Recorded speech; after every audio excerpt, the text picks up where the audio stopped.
Hey guys, glad you could make it.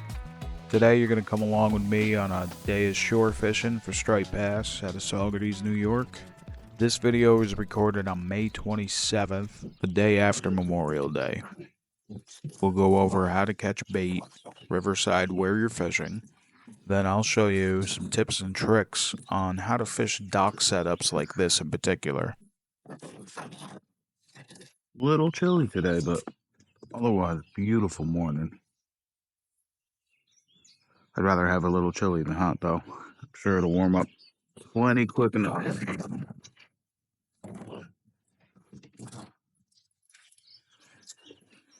Actually brought the depth finder today since we fish right under the dock with all of our lines, because why not? Let me try something, have a little fun. Comment below, guys, if you have any questions about tackle, setup, gear, or anything else you see in this video, and comment below anything you might want to see in future videos. I have a lot more how-to videos in the works to come.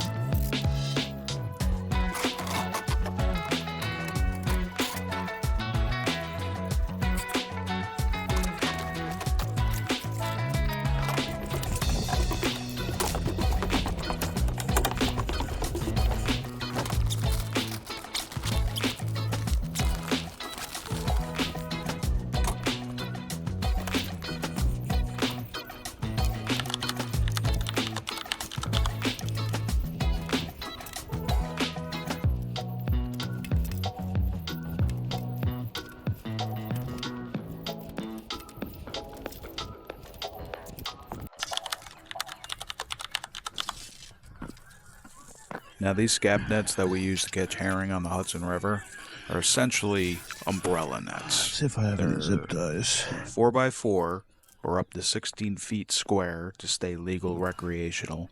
Any larger than 4x4 and you would need a commercial license, but 4x4 is plenty enough.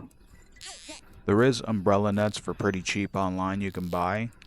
I can tell you from experience that you don't want those. They're too small, too shallow, the netting is too fine, they're pretty much useless.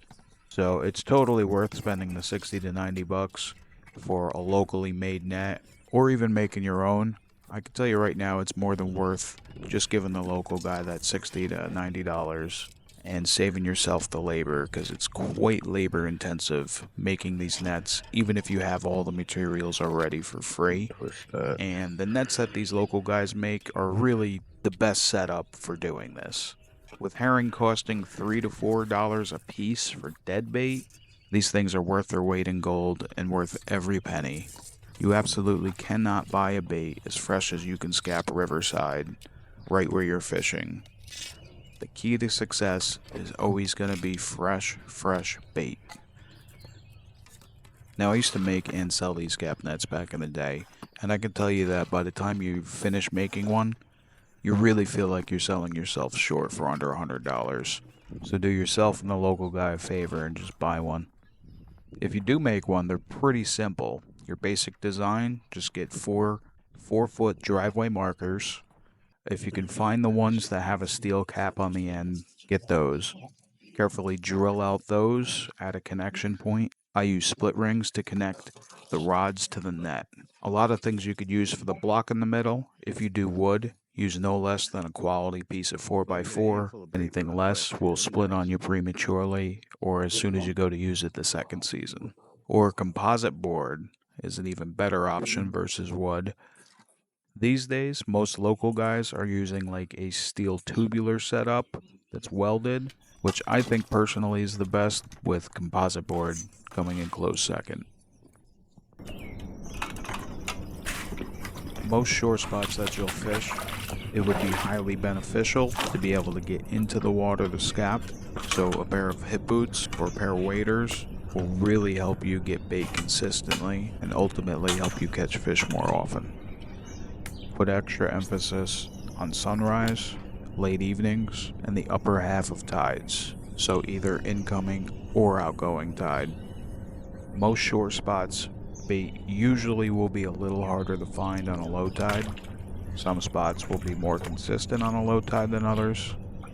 Generally, I don't count on bait being good for low tide, although it can. For this trip, I'm really hoping to get my bait first thing, because the tide's only got a couple hours left. It's already pretty low, and I'm not expecting it to get better as we go, for at least a few hours until it starts coming back in.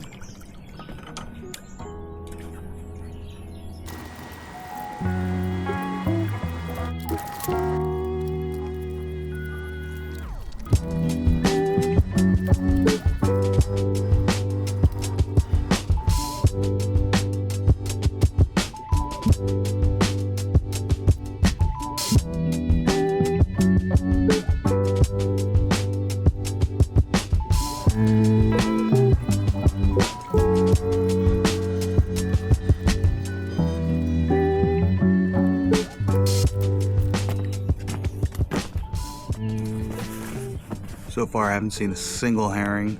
I've only been scapping about 10 minutes, but it's not a good sign. The tide's dropping, it's already pretty low. I don't think it's going to get any easier. If the scapping fails, I may be able to save the day jigging from the dock, but hopefully it's one of those days, if I got to work real hard for a few bait, that as long as you got a bait in the water, you're catching fish, so we'll see.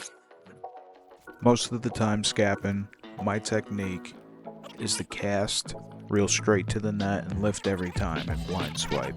So whether I see a herring or not, probably 80% of the herring I catch I never saw. When I'm casting the stoolie, typically I'm trying to run the banks and give myself the best angle to run the bank with the cast while having a good clean shot to the net. On a lower tide, cast more out in the channel more frequently. Let's just get like 3 in 1 pole magically. That'd be awesome. Had that happen plenty of slow days. Just about to give up, ain't even got a rod in the water. And then bam, 1 pole, all 3 rods, and there he is. He turned away. He was on him. First herring I saw. It's a good sign.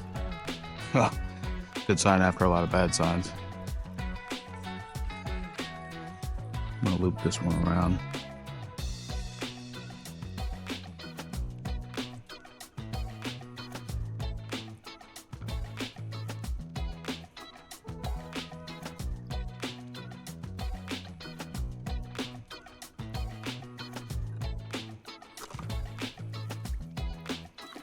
Didn't see him that time.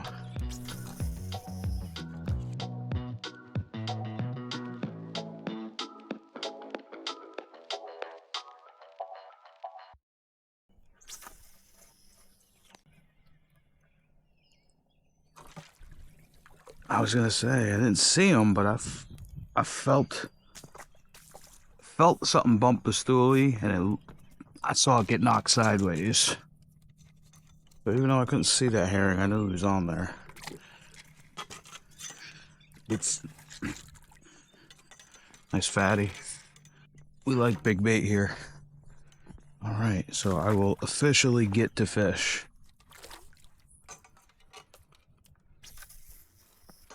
See if we can't keep on them. Now you'll notice me on every pull, I kind of give the net a little just tap with the pole. Straightening out the net, I want that pole kind of facing right in between my legs, putting the net at like a 45-degree angle from me. That gives me the best angle on the retrieve to get the stoolie over the net. You don't want to bang the poles with your rod. Any clunks will have them turn away right before the net.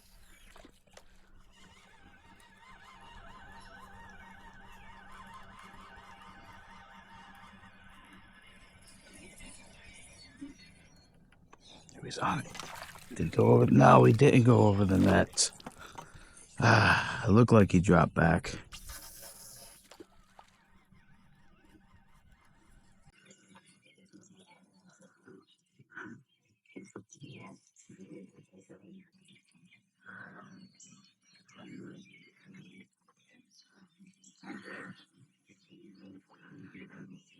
Seeing him just often enough to where hopefully I can call him in.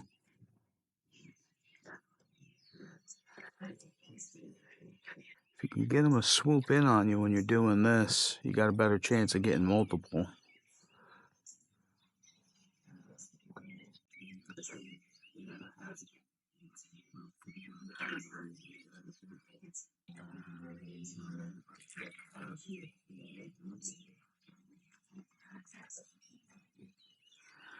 Sometimes you can bring them in by splashing, because when they're spawning on the banks, they just swirl around like this.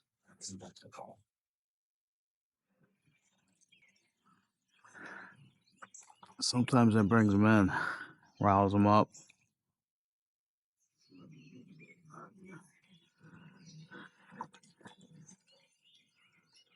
We just need some dumb herring that are too focused on spawning that just really stick to that stoolie like glue. Most of the ones I've seen so far weren't really committing. They don't like the ramp though either. Doesn't make it easier.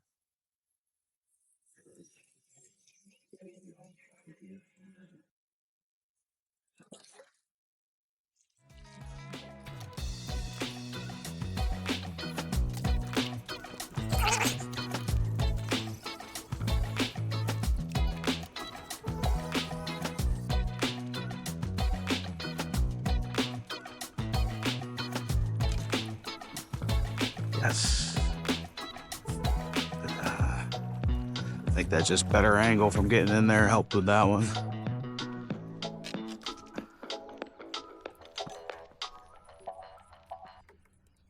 We are gonna be fishing. Now I like to roll the bait right off the net. Want to handle them as little as possible. Usually the only time I touch my bait is when I gotta put it on the hook. Let's say we go fish out these bait. Only got 2. I'd like a couple more, but I can jig while I'm near my poles and fishing 2 poles. I don't want to waste too much tide.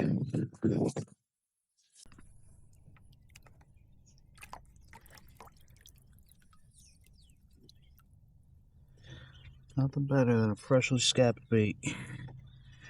Going right to the tip of the hard part of the nose. Carefully wiggle it through. Now, once I break out the depth finder, you'll see, but it's like probably at least 15 feet off the end of this dock.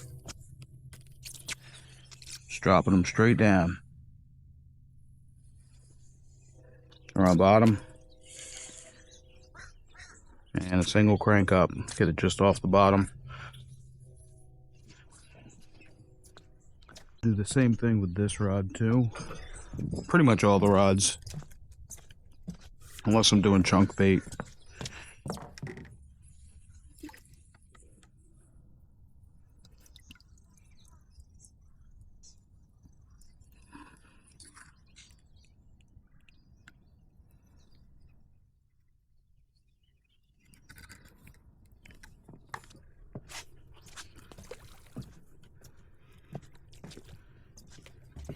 What's nice about this too, I'm not casting my bait, staying as lively as could be. It won't get tangled, even on slack tide.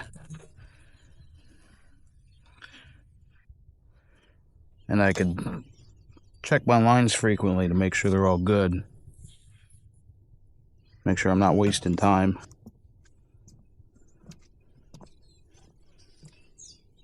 Alright, now we're fishing.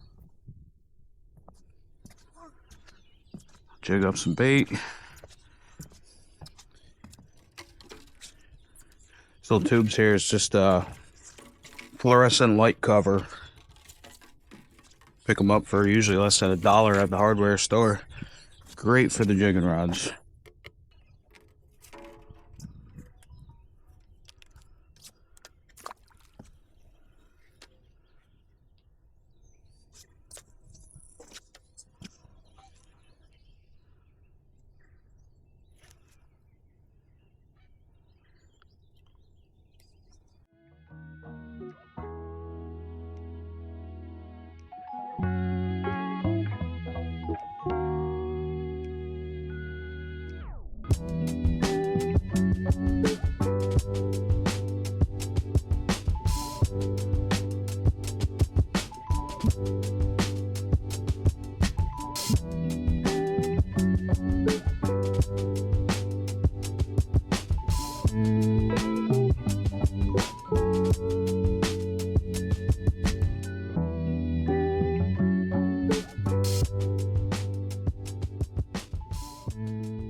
Transducer deployed. Fish finder on. What do we want?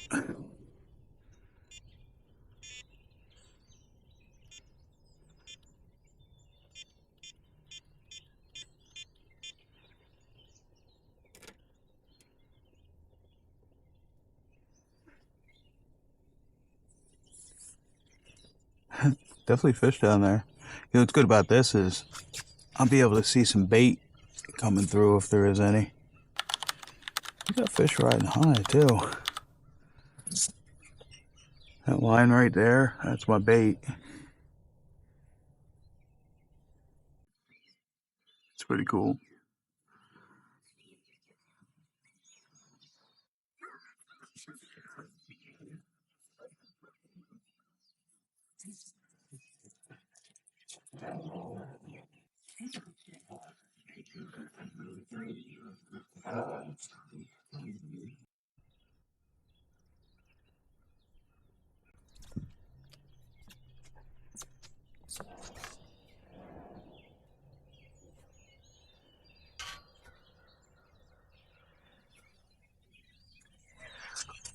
Definitely a school of bait right there. They're up kind of high. Oh, a bunch of bait.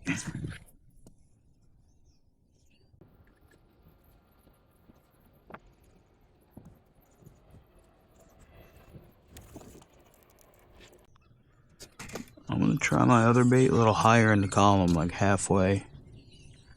17 feet. Put down about 10 feet.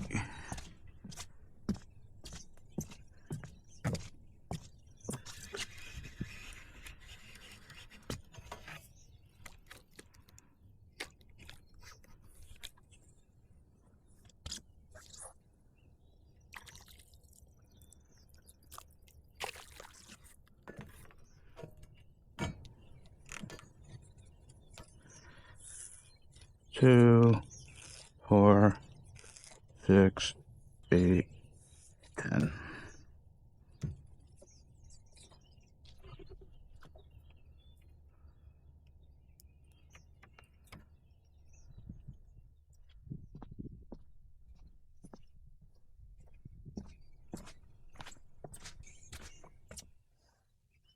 Oh wow, those are pretty good marks.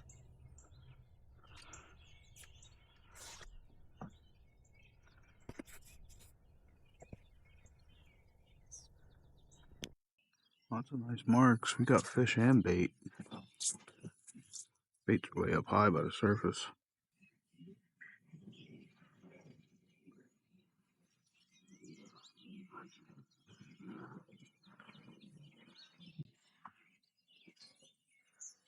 Most of the bait I've seen has been high.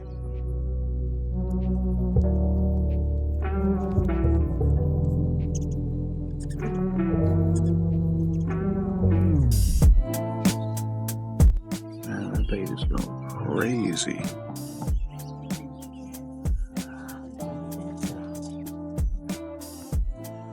Oh wow, look at all those huge marks. No wonder why it's going crazy. There's definitely fish down there.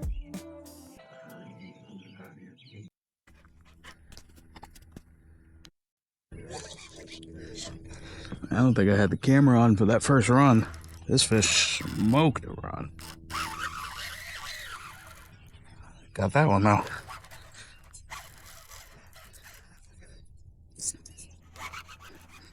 It actually feels like a big fish.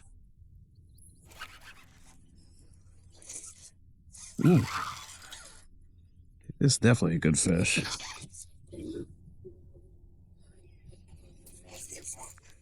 And I'm getting big head shakes, nothing but drag. It's hugging bottom. And when she wants to run, she runs hard.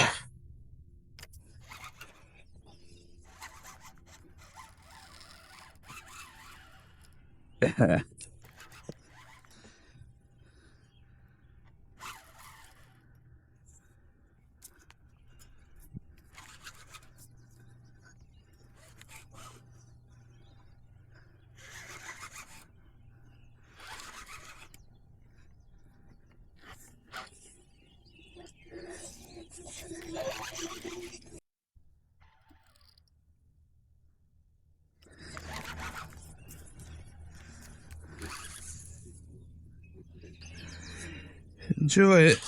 This might be my last fish of the season. Let's make it count. On that note, this actually wouldn't be my last day fishing for the season.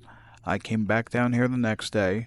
Bait was very easy, and the fishing was a little better. I ended up with 2 solid fish. And the following day, I ended up fishing with my good friend Captain George Murphy, and we ended up getting a 45-inch and 40-inch fish along with a handful of others. I'll leave a link for that video in the description. Solid.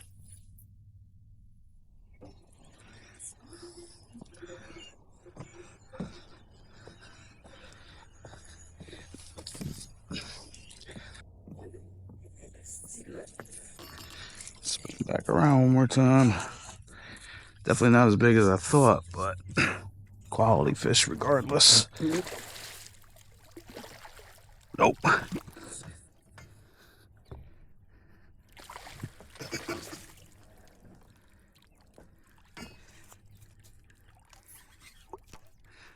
And that fish fought hard.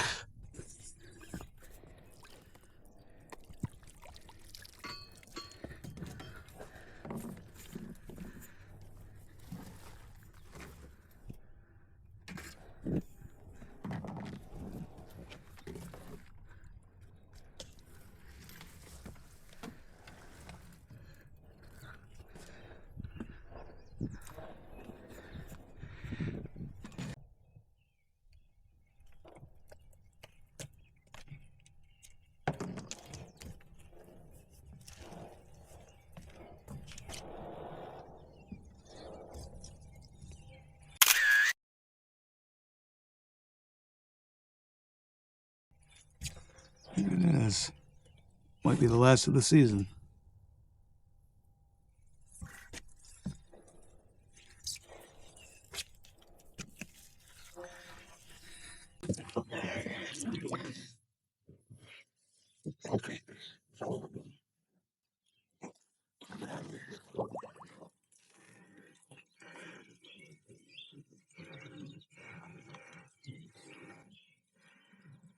Solid fish, probably 36, 37 inch.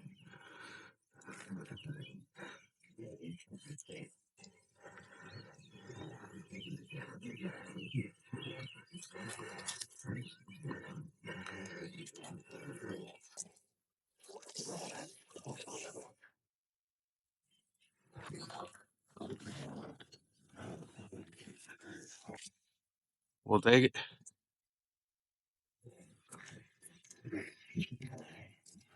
Well, just pulled in my other bait. Just gonna move it. Maybe go catch one more if I can. And this bait, it done fell off. So that may be the end of the season right there. We'll see. If I can get a couple bait quick, we'll fish for another hour or two. If not, well, a little bit of a walk-off home run for the year. Can't believe that first cast with the stool, they were all over it and somehow didn't get them.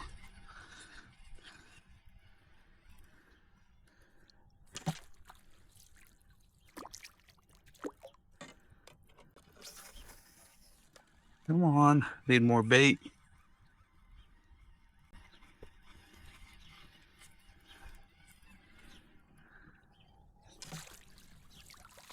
Yes.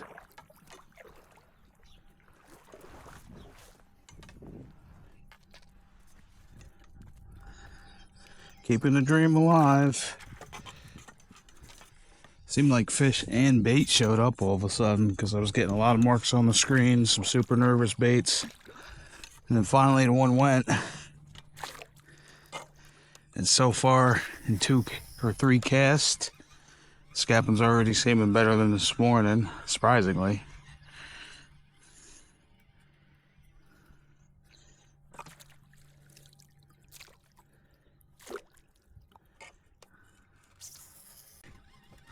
Wow, another 2 to 4 bait. Get me good.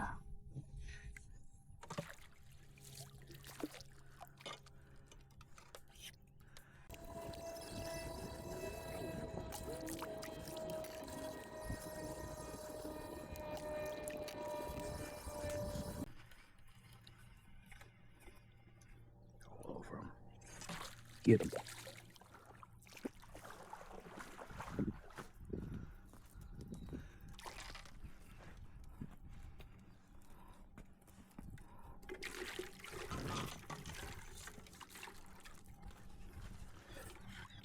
Oh, it is back on. It is back on. It ain't over till it's over. It ain't over till the fat cow sings my reel.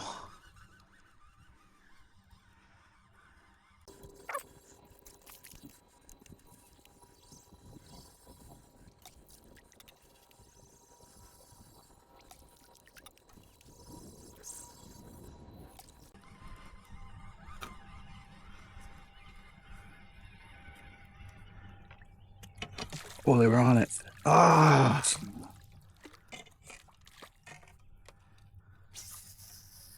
They were on it.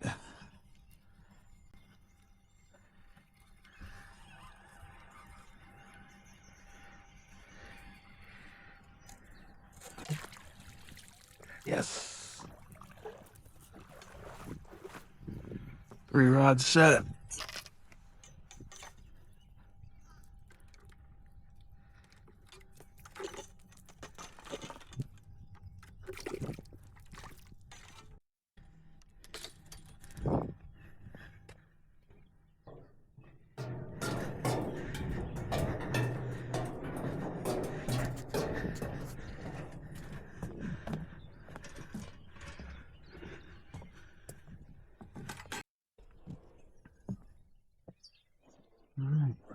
Fresh bait, fresh batteries in the camera. If nothing else, we ended the season on a high note with a solid fish. I'm not sure how big that was. I'm saying at least 36, 37, but it was a little lean. So it could have been bigger. It could have been 39. So the last 39 I got, I thought was that size, and I was surprised when I put it on the tape. But either way, a good fish, great fight. That's all we want.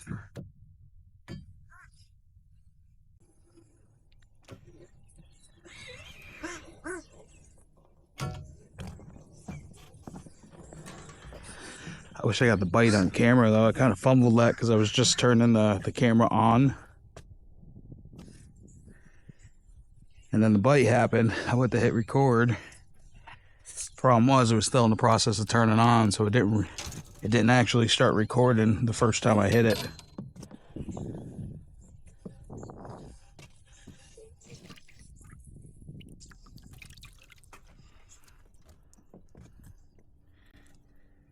Now, on this fishing trip, I didn't get the opportunity to get stocked up on bait, so I didn't have any use for a live well or bait storage. So I want to take a minute to just talk about bait storage. Typically, guys are using steel bait cages, preferably with a floating top. If not, we're adding like foam pool noodles just to the lid to keep it floating. If not that, often some collapsible bait cage also floating. That's one advantage to fishing off docks, is bait storage is a little easier, you have more options. If the water's rough or a lot of boat wakes, you don't beat your bait up as much as trying to fish on the shoreline. With that being said, that's why I like using a large tub like this orange bin. I accompany that with a 5-gallon bucket to both fill it, transport my bait to and from it, and to change the water out. Depending how many bait I have, depends how long I'll change the water. Usually every 20 to no more than 30 minutes, and even every 15 or even 10 minutes if I have a lot of bait in there, like 15, 20.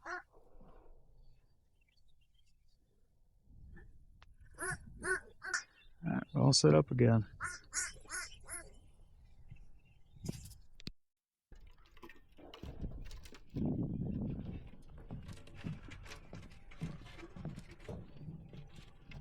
All right, ready to go.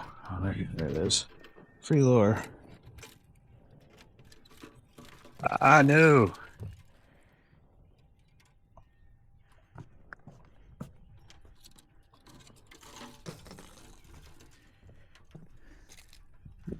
That's a nice little popper too. free lure. TA clip. Huh. Somebody really wanted to get one on a plug. Nice lure. What is it? Mag Darter 125F.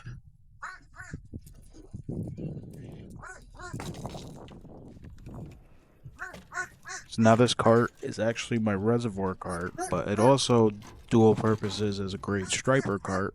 I can carry all my gear to any of my spots, no matter how far I hike, which means I could also take everything I need, from my bait gear to bait storage, in places that I could never bring a big bait bin and keep my bait alive all day, I can now. And as you see, I've added a couple Scotty mounts, so now I can fish off of it and have a rod holder, including other accessories like a camera mount or a fish finder 10 mount. feet deep. That's about right.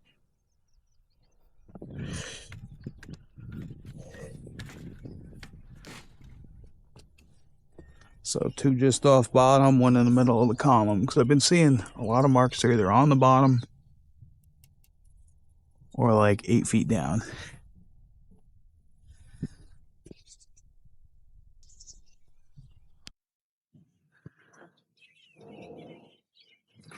Definitely some nice marks.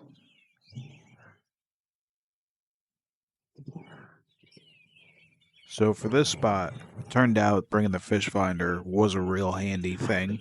Worst case, it gave me something to do, waiting for bites. It gave me hope when I wasn't getting bites, because I was steady marking fish. Some of the pros would be on a spot like this that's deeper, you can jig bait. When bait's tough to scap, often jigging will save the day. With the fish finder, I could see where in the column they are. For example, most of the bait I have jigged off this dock this year have been in the top half of the column. But if you have an ice fishing setup or a portable boat or kayak setup, you can do the same thing in a spot like this. Just about slack tide. Another 5-10 minutes, this water will be still. Within 15 to 20, it'll start trickling in.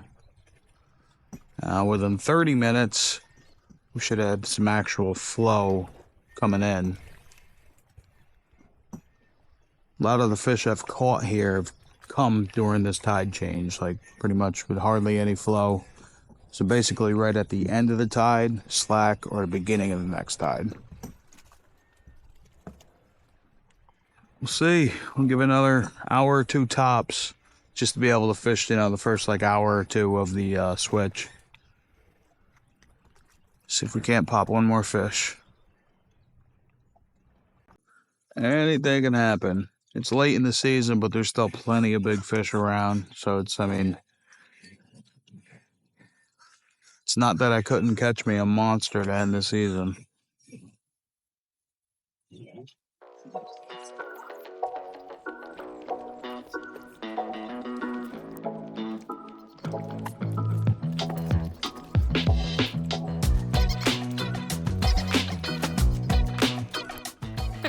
Just starting to creep in. Let the flow pick up just a little bit while I finish letting this clear out. So all that stuff that was piled on the side is slowly starting to move away. And then I'll swap that cart over to this side. Going crazy.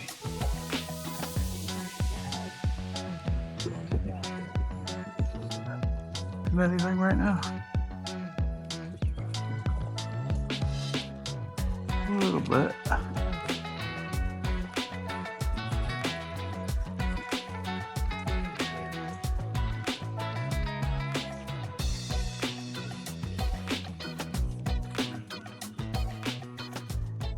Alright, I'm gonna switch this cart. I'm also going to move the depth finder over to the other corner.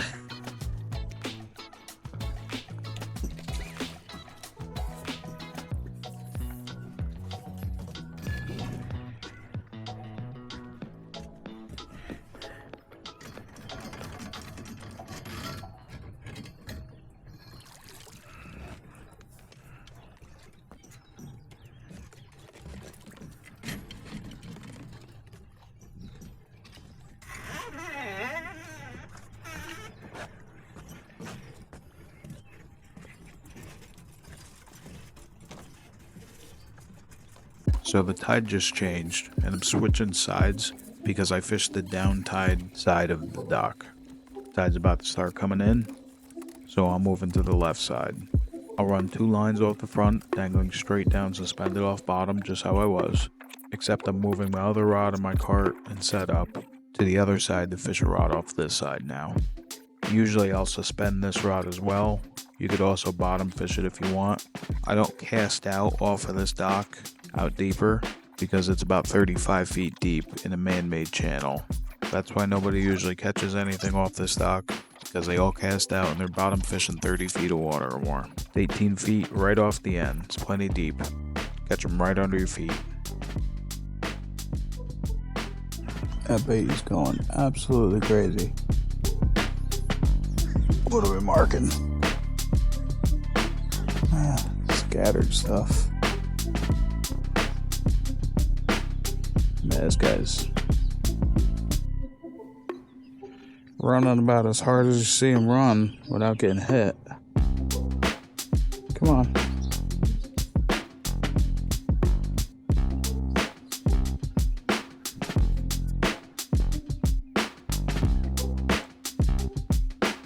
This rod really needs to bend over already.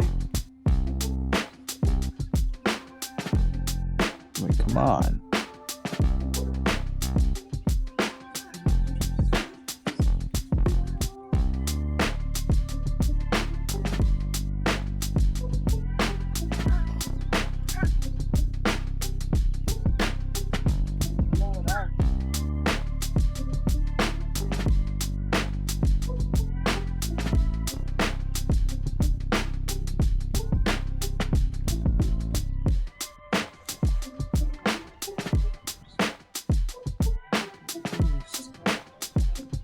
Come on.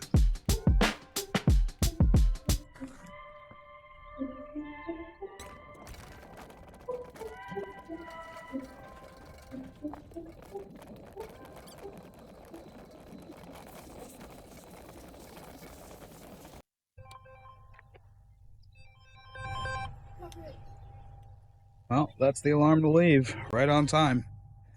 So we didn't end up getting any more bites. We did have some really nervous baits. I thought for sure I was going to get another bite. Didn't happen, but that's how it goes. Either way, I can't complain. We ended our season on, I didn't measure it, but I'm going to say about a 37-inch fish. And honestly, it fought really good. I thought it was going to be like a 40, 41-incher, the way it fought. But either way, can't beat that. Well, I think that's going to be it for the day, and probably it for the season for 2025. There's definitely still fish to catch. Honestly, I could probably come out here for another week, if not 2 weeks, and still catch fish. I think it's time to move on. It's time to get on the reservoir, start catching some trout, so I can get some of that good big trout content for you too. Hope everybody had an awesome striper season. Mine was good as much as I could get out. Didn't fish all that much, but I think this does it. It was a good run. See you next year.